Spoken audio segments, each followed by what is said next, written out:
Hello friends, in this video we will explore different data types in R. So in any typical data analysis workflow, the first and most important thing is obtaining data.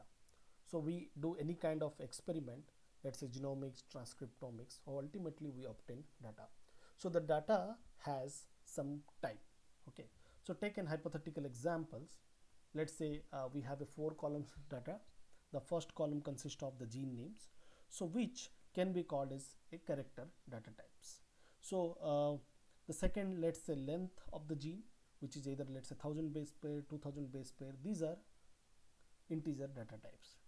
The third can be decimals like 2.3, 3.2 like that, so which can be called as a numeric data type. And the fourth possible data types is the Boolean type, that is, or logical, true, false, like that.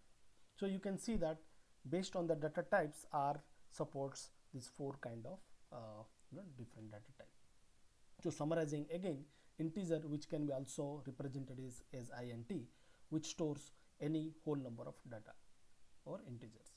Numeric or NUM, which stores integer as well as decimals or floats.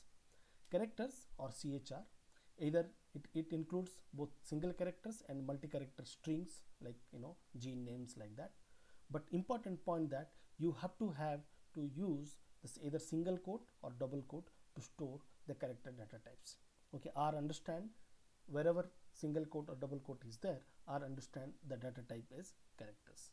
Okay, so you see here ABC is represented by either single quote or double quote, but R will consider them as a character data type. The fourth one is logical or logi, so either true or T or false or F, and R is case sensitive. That's why it's important that everything has to be capital. Okay, so if you write true, false like in small letter, okay, R will throw an error. Okay, so let's go to see some examples in the practical. Let's say x equal to 2. Okay, so there is a function in R, okay, so which tells you what is the class or data type.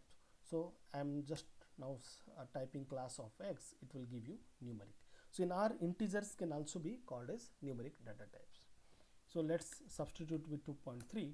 Now print x, so it will give us 2.3, and you see there is no quotation mark is there. And when you type class of x, so it will give you a numeric data type. So now let's store let's say gene 1.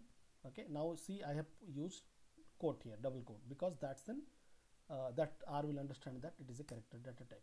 So when you print x, it will give you gene 1 value, and the class of x will give us now a character data type. So I can same I can use in also single quote. R will automatically convert them into double quote. See, I have put in single quote, but R converted them into double quote. So R doesn't differentiate single and double quote.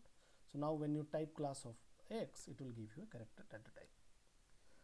Now if by mistake I just omit this quote, so what will happen? So R will not understand it as a character data type, so R will throw you an error. So what is the error? It will say that object gene 1 not found. What is object? In R, object is also called as variable. So you see here, if you see this example, x equal to, so you see x is also a character, but we have not used quotation mark here. So what does it mean? So variable name, okay, so when you say x equal to x is a variable or object, in variable name we do not use quotation mark.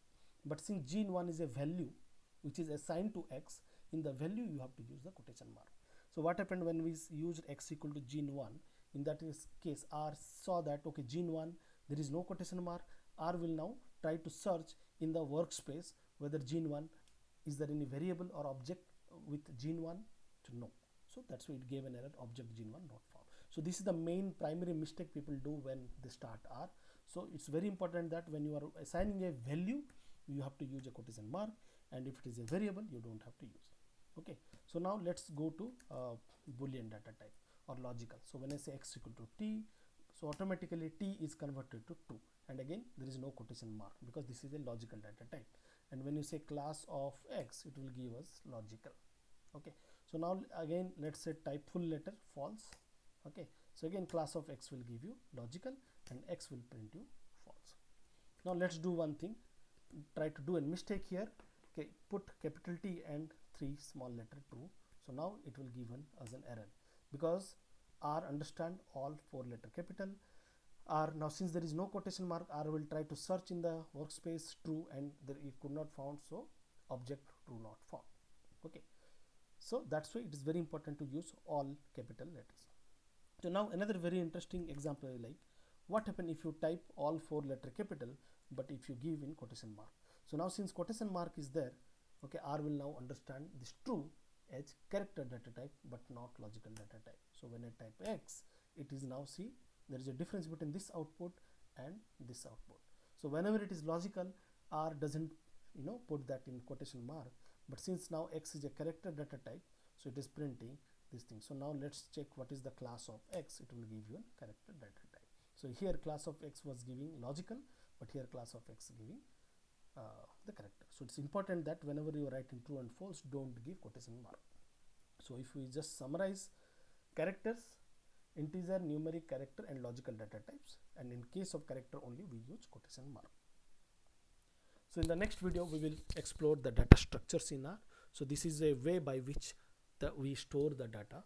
Okay, whenever we import a file or something, the R try to store in a different data structures. We will see like vectors, metrics, data frame, those kind of concept we will see in the next video.